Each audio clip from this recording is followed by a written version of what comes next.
Cerita akan Mang Ripan bawakan kali ini adalah cerita baru yang berjudul Mie Ayam Pembunuh Nenek Sima, di mana cerita ini ditulis oleh Fathia Galin. Dan tak usah lama-lama, ini dia cerita selengkapnya. Nenek Sima setiap harinya berdagang roti goreng. Setiap habis sholat subuh, dia mencuci baju, mencuci piring, dan semua tugas rumah beliau pastikan dulu selesai.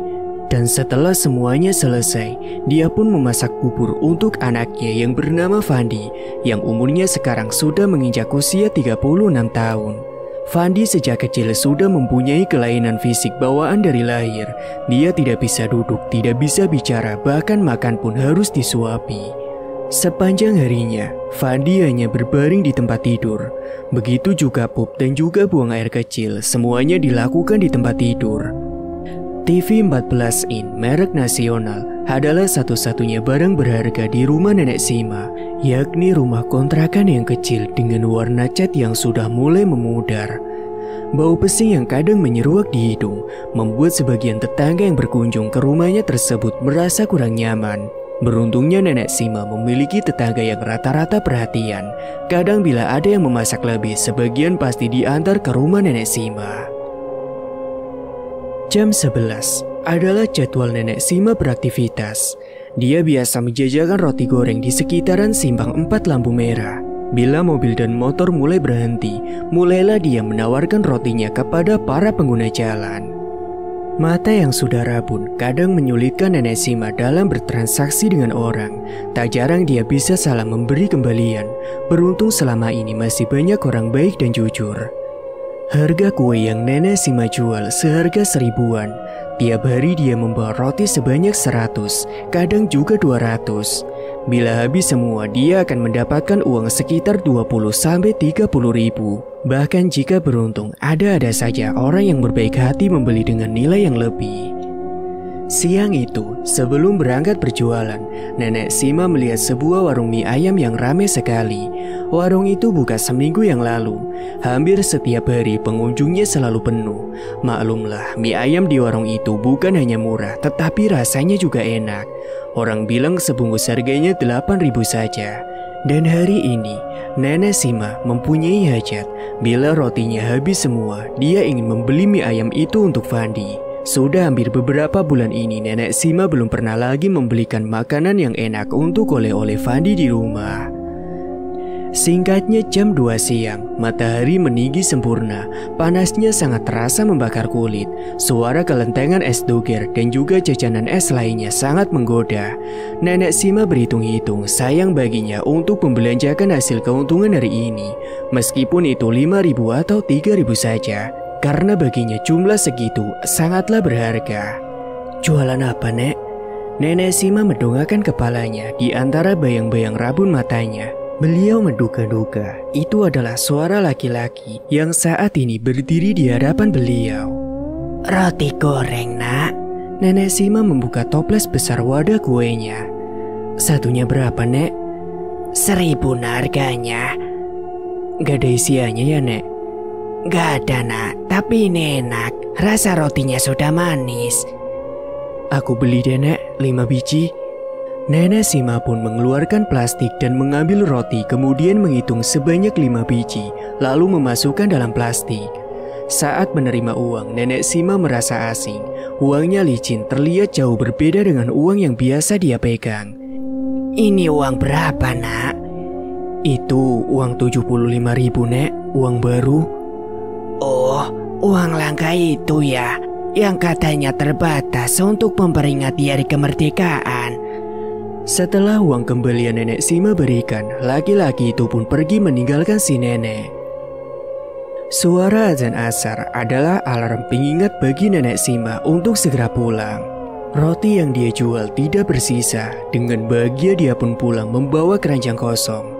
Beruntung saat Nenek Sima pulang, warung mie ayam itu sedang senggang. Hanya ada beberapa orang pembeli, tidak membludak seperti biasanya. Nenek Sima, seorang gadis berumur 24 tahunan, pemilik warung makan mie ayam yang ramai tersebut menyapa Nenek Sima. Vianti, Nenek Sima hafal betul dengan suara Vianti dan tidak asing dengan anak gadis itu. Iya, Nek. Kamu toh yang buka warung mie ayam di sini, Nak? Iya ini, Nek, baru buka semingguan ini. Vianti lalu mempersilahkan Nenek Sima untuk masuk dan menyiapkan kursi untuk Nenek Sima. Vianti adalah tetangga Nenek Sima. Jarak rumah Vianti dengan Nenek Sima berjarak tak lebih sekitar 6 rumah. Keluarga Vianti di lingkungan tempat tinggalnya terkenal sangat baik hati. Tiap tahunnya selalu saja rutin membagi zakat fitrah dan juga sembako kepada tetangga-tetangganya. Terutama kepada Nenek Sima yang tak luput dari kebaikan keluarga Vianti. Mie ayamnya untuk Fandi ya, Nek? Iya, untuk Fandi, Nak. Kasihan, Nenek udah lama gak pernah belikan Fandi mie ayam. Lain kali, Nek, kalau pingin mie ayam tinggal minta aja ke sini. Gak usah malu-malu, gak usah beli. Selalu gratis untuk Nenek Sima. Nenek Sima tersenyum dibalas senyumannya juga oleh Vianti yang saat itu duduk menemani Nenek Sima. Ada sesuatu yang menarik perhatian Vianti, selembar uang yang sejak tadi digenggam oleh Nenek Sima. Apa itu, Nek? Vianti memegang tangan Nenek Sima memastikan apa yang dilihatnya. Ini uang baru, Nak. Kamu belum pernah lihat ya? Senyum sendu Nenek Sima. Wajahnya nan tua dan berkeriput. Rambut putih berubahnya sedikit terlihat menyembul keluar dari balik jilbabnya. Tangannya yang hitam legam karena terbakar sengat matahari.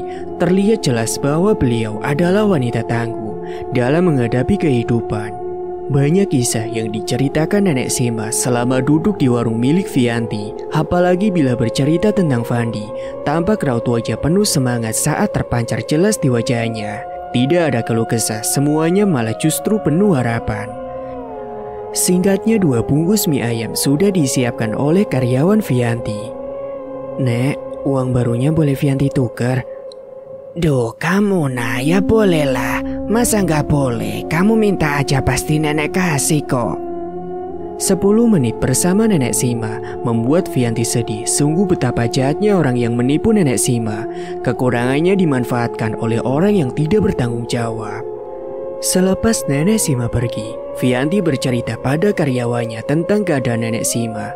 Uang kertas mainan yang ditukar Vianti dengan uang asli tadi disobek dan dibuang ke bak sampah. Sore menjelang jam 4, langit saat itu sudah mendung, tidak ada aktivitas, jalanan lengang dan kosong.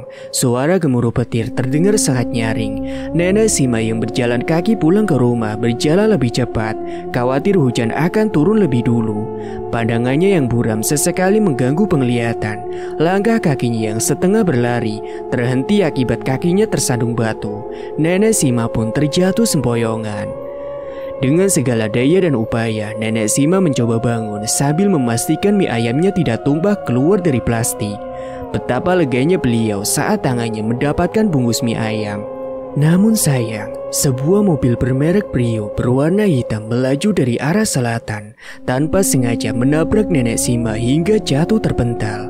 Dia merasakan seluruh tulang tubuhnya itu remuk. Kakinya juga tidak bisa lagi digerakkan, bahkan tangan pun tak mampu menopang tubuhnya.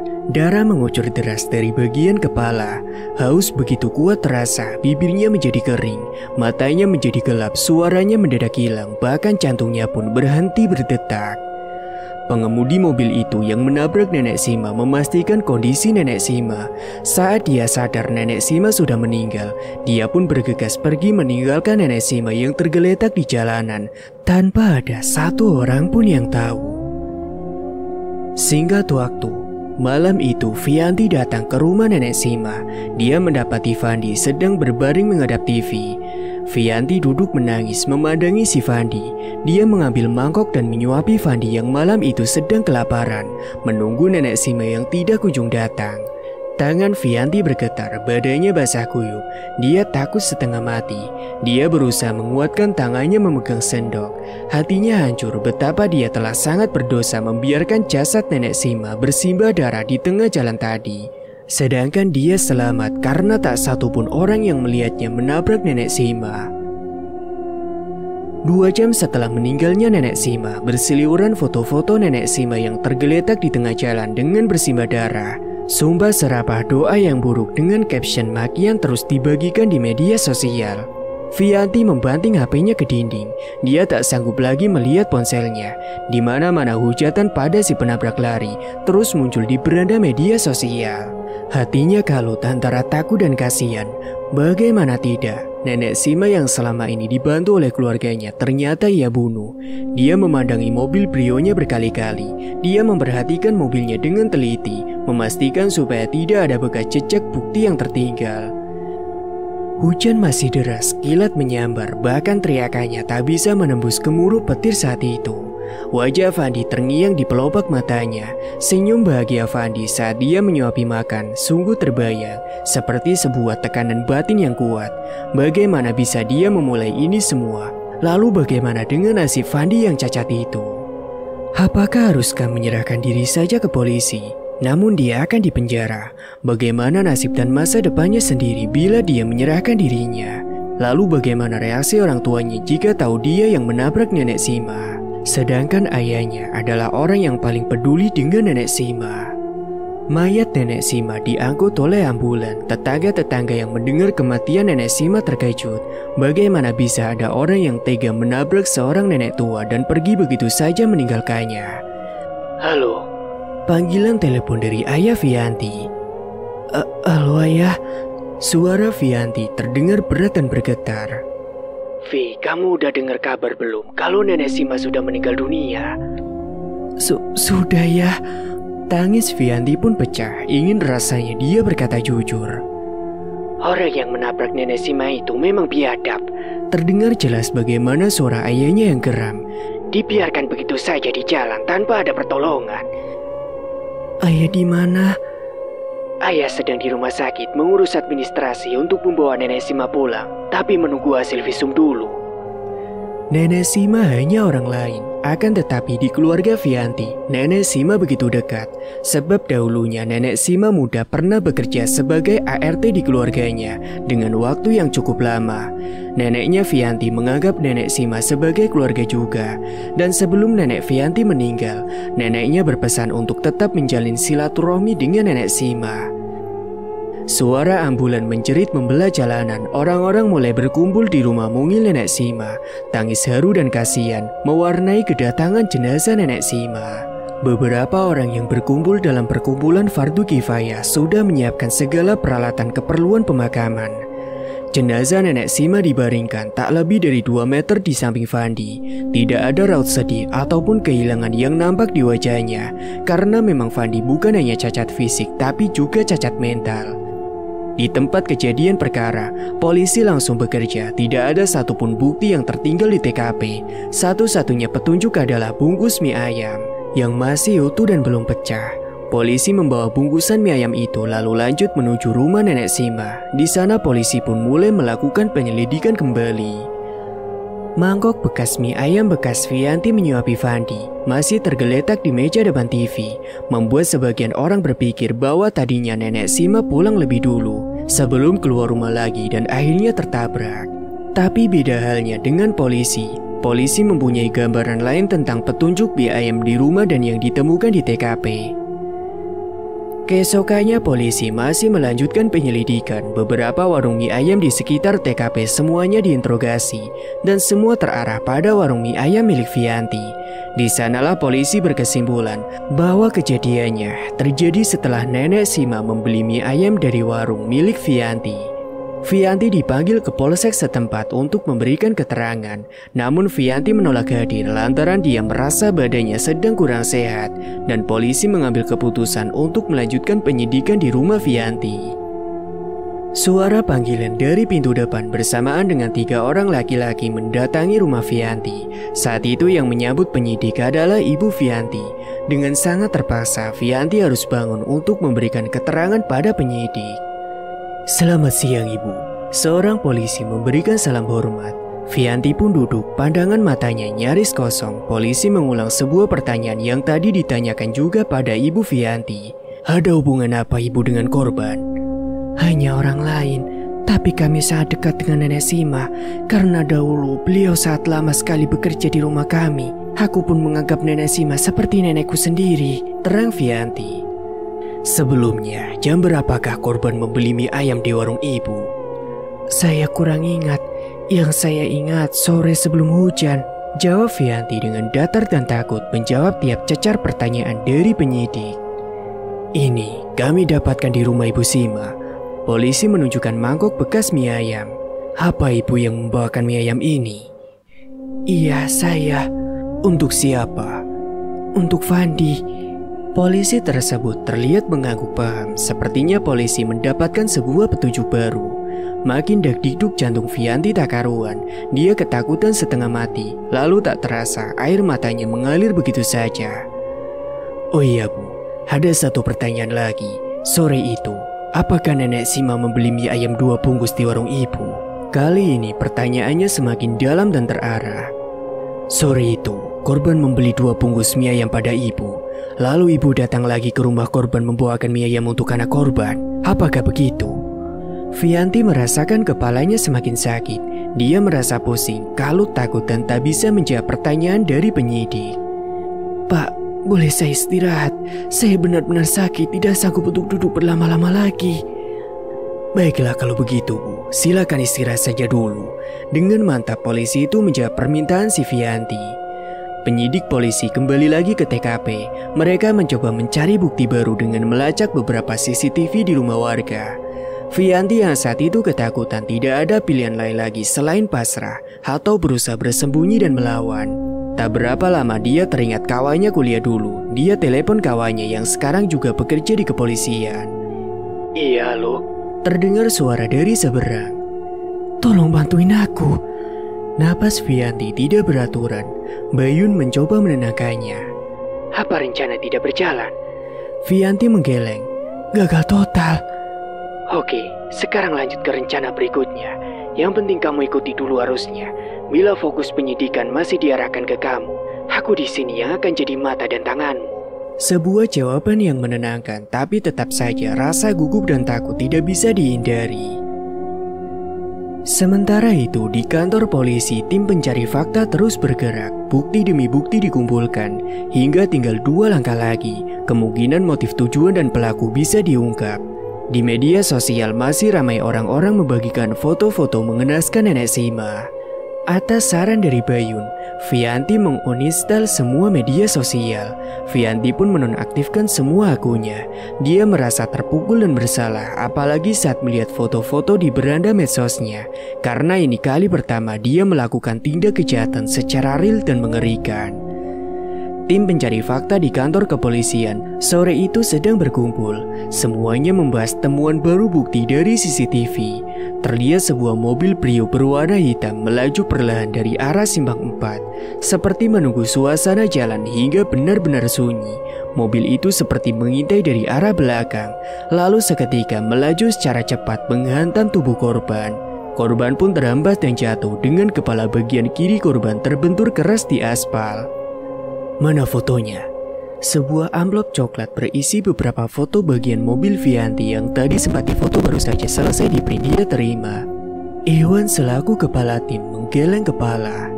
Tipis kemungkinan, ucapnya kala itu, mobil yang terekam di CCTV sangat jauh berbeda dengan mobil milik Vianti, meskipun memiliki warna yang sama-sama hitam. Sekarang tim pencari fakta dibuat menjadi bingung. Semua yang awalnya mengarah pada Vianti sekarang bergeser lagi pada 2 kemungkinan. Mobil Brio hitam berplat KH182FI sekarang menjadi terduga menabrak dengan sengaja. Semua terlihat dari rekaman CCTV dari rumah warga. Apakah itu pemain berbeda tetapi satu dalang? Atau dugaan kedua, rujukan terduga pelaku terhadap Vianti? Hanya saja motifnya yang belum jelas. Penyidik mengorek informasi dari orang terdekat. Vianti sangat dekat dengan si korban, jadi kemungkinan kecil terduga pelakunya. Akan tetapi soal bukti mangkok mie ayam di rumah korban menunjukkan tanda-tanda ganjil. Karena sebelum tertabrak, korban membeli mie ayam di warung terduga. Tapi anehnya si terduga malah mengantar mie ayam lagi ke rumah si korban. Itu adalah prediksi dari tim penyidik yang kemungkinan mengarah pada 2 kemungkinan terjadi. Tetapi dari rekaman CCTV, terlihat jelas bahwa Nenek Sima bukan korban tabrak lari ataupun kecelakaan biasa, melainkan korban pembunuhan. Sebuah surat dari atasan Iwan sampai di mejanya. Dalam surat jelas tertulis jika kasus ini dalam seminggu tidak terungkap, maka akan diumumkan sebagai kecelakaan biasa. Maka kasus pun akan ditutup. Lalu tidak lama kemudian HP-nya berdering. Sudah terima surat dariku? Iya Pak, sudah. Kasus ini jangan terlalu digembor-gemborkan dahulu pada pers. Jika dalam seminggu kasus ini tidak selesai, maka otomatis kasus ini ditutup. Hanya tinggal laporkan bahwa ini hanya kecelakaan biasa saja. Baik Pak. Bergejolak hati dan perasaan Iwan bagaimana dia bisa menyelesaikan kasus ini dalam waktu seminggu. Dari setiap bukti yang dikumpulkan sangat jelas, banyak kejanggalan terjadi dalam kasus ini. Sebagai seorang penyidik senior, dia paham betul kasus-kasus yang tidak masuk akal di luar nalar seperti ini. Tapi yang membuat Iwan merasa aneh, apa motifnya? Pembunuhan karena apa? Apa karena dendam? Atau yang lain sebagainya? Pagi itu di pemakaman banyak sekali orang yang datang ke makam Nenek Sima. Hampir seluruh tetangganya hadir semua. Hari itu Iwan menyempatkan diri datang ke pemakaman Nenek Sima, sekaligus memperhatikan dan menyelidiki keluarga terduga Vianti. Ada yang aneh dari pemakaman. Nenek Sima hanya seorang penjual roti goreng biasa, tapi saat dia meninggal ratusan orang datang berbela-sungkawa. Bahkan jumlahnya sampai ratusan orang. Maka makin penasaran Iwan siapa sesungguhnya wanita yang sering dipanggil Nenek Sima tersebut. Saat hidup dia hanya biasa saja, tapi kenapa ketika meninggal dia sangat dihormati layaknya seperti seorang pejabat. Vianti yang saat itu hadir juga di pemakaman tak kuasa membendung air mata. Orang-orang di sana terutama para tetangganya tidak merasa aneh jika Vianti bersikap berlebihan. Dia menjadi orang yang paling terluka ketika mendengar Nenek Sima meninggal dunia. Semuanya tahu jika Nenek Sima sangat dekat dengan Vianti. Iwan mengambil HP-nya dan mengambil gambar kegiatan pemakaman. Dia langsung memberi perintah kepada timnya untuk mencari tahu riwayat hidup Nenek Sima di lingkungan tersebut. Perintah pun langsung dia kirim di grup WhatsApp milik timnya itu. Sementara di kantor polisi, para penyidik terus bekerja. Kali ini tim dipecah menjadi 2 grup, menyelidiki riwayat pemilik plat nomor mobil itu dari awal sampai akhir, mengoreksi informasi dan menyita seluruh perlengkapan CCTV di warung mie ayam milik Vianti. Dan singkat cerita, hari kedua belum membuahkan hasil apa-apa. Dari semua data CCTV yang didapat, nihil semuanya, malah semakin menjauhkan Vianti dari tuduhan terduga. Saat diinterogasi, semua karyawannya sepakat pada jam kejadian penabrakan Vianti masih berada di warung. Bahkan hari itu, Vianti tidak membawa mobil ke warungnya. Dia diantar oleh ayahnya dan hanya keluar pada malam hari membawa 1 bungkus mie ayam. Iwan pun semakin dibuat menjadi pusing. Penjahat ini terlalu pintar, gumamnya kala itu. Dia benar-benar mempersiapkan ini sangat matang. Dari hasil penelusuran tim, plat nomor yang dipakai pun adalah plat nomor palsu, tidak terdaftar di data Samsat setempat. Jika kita tidak bisa menangkap di sarangnya, kita pancing dia keluar dari sarangnya. Bagaimana caranya, Pak? Sebar video penabrakan di CCTV pertama, upload ke media sosial. Kita bikin dia dalam tekanan psikologi supaya dia merasa bersalah dan takut. Aku yakin pelaku adalah pembunuh amatiran. Dia pasti akan dihantui rasa takut dan bersalah. Hanya dalam hitungan menit saja video penabrakan tersebar luas di media sosial. Orang-orang makin ramai membagikan video tersebut dengan caption sumpah serapah yang sangat tidak baik. Tapi penjahat lebih pintar. Bayun orang di balik tindakan kejahatan Vianti sudah memikirkan itu lebih dulu. Hari pertama dia sudah menyuruh Vianti agar tidak aktif dulu di media sosial karena dia paham Vianti adalah tipe penjahat amatiran yang mudah sekali dihantui rasa takut. Sementara itu, Vianti hanya tinggal di rumah saja. Dia berusaha tampil apa adanya tanpa seperti ada beban. Isyarat dari Bayun benar-benar membuatnya menjadi tenang meskipun kadang ada sesekali petugas kepolisian yang datang bertamu. Sedangkan Iwan berada dalam tantangan dan tekanan yang luar biasa, yakni dari lapangan dan dari atasannya. Bagaimana tidak, dengan sengaja dia membocorkan ke media ciri-ciri identitas pelaku penabrakan. Artinya dengan sengaja juga dia melanggar perintah atasannya. Apa yang Iwan lakukan membuat geram atasannya, dan ini akan berdampak jadi sanksi jika dalam waktu seminggu Iwan tidak bisa menyelesaikan kasus ini. Setelah keluar dari ruang reskrim, Iwan terduduk di trotoar jalan. Di bawah pohon beringin, dia memandangi lalu lalang kendaraan. Sesekali dia meneguk air mineral yang sejak tadi dipegangnya. Sementara itu, Vianti mulai mengatur strategi baru. Kali ini dia berpikir mencari tumbal baru agar dia bebas dari intaian penyidik. Nomor WhatsApp Bayun sejak tadi dihubungi tidak merespon sama sekali. Sampai akhirnya dia dikejutkan dengan kedatangan salah satu karyawannya yang datang ke rumah. "Permisi Bu, saya mau ngantar surat dari Bapak polisi." Vianti benci bila mendengar kata polisi. Darahnya langsung mendesir, marah dan jengkel, takut dia juga. Namun dia pun tetap membaca surat itu.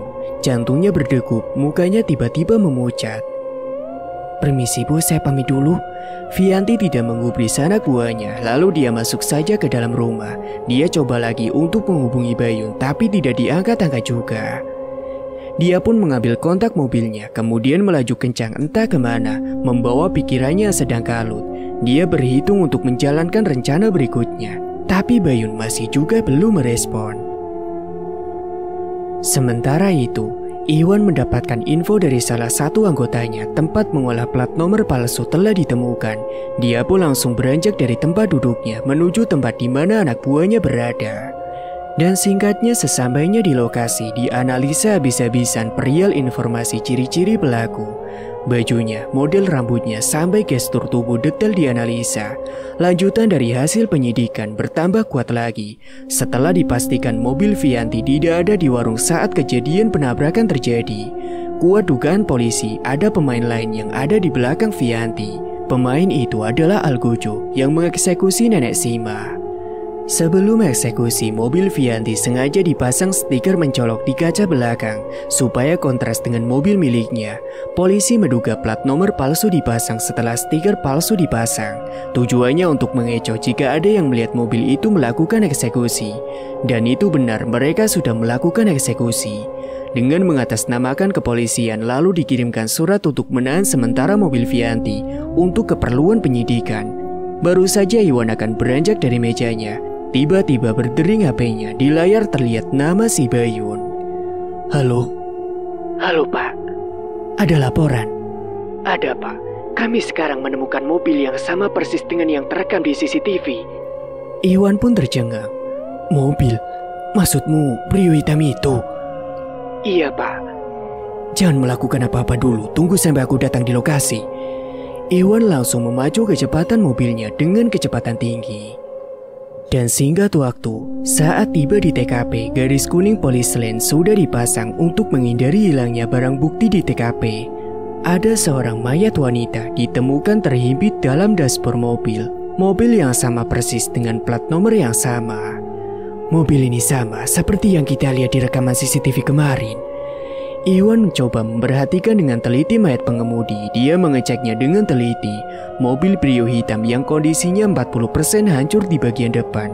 Di balik mesinnya terlihat tumpahan oli bekas hantaman keras. Namun ada sesuatu yang ganjil dilihatnya. Banyak tumpahan bekas gula di sana. Iwan mengambil handphone lalu mengambil gambar. Dia mengambil sesuatu yang menyerupai gula itu. Dia memastikan apakah memang gula atau tanah yang mengeras akibat tertempel pada mesin yang panas. "Apa yang Bapak temukan?" Bayun mendekati Iwan. "Menurutmu ini apa?" Iwan mengambil bongkahan kristal gula sebesar genggaman tangan yang masih tersisa di dalam mesin mobil. "Gula," ucap Bayun. "Ambil, simpan sebagai barang bukti," perintah si Iwan. Sementara itu, di rumah Nenek Sima, beberapa warga bermusyawarah membahas nasib Fandi, siapa yang akan menjaga dan merawat anak itu. Di situ ayah Vianti turut juga hadir. Beliau termasuk orang terdekat dengan keluarga Nenek Sima. Dalam wasiat Nenek Sima tertulis dengan jelas, pemilik hak waris tanah seluas 15 hektar persegi di sekitar sini adalah orang yang mau merawat anaknya, yakni Fandi, jika ternyata dia meninggal lebih dulu dari Fandi. Nenek Sima dikenal sebagai orang yang supel, baik dan juga peduli kepada orang lain. Contoh seperti kasus tanahnya yang selebar 15 hektar tersebut. Siapa saja boleh membangun rumahnya tanpa harus menyewa ataupun membeli. Jadi tak heran ketika beliau wafat sangat banyak warga yang peduli dengan Nenek Sima.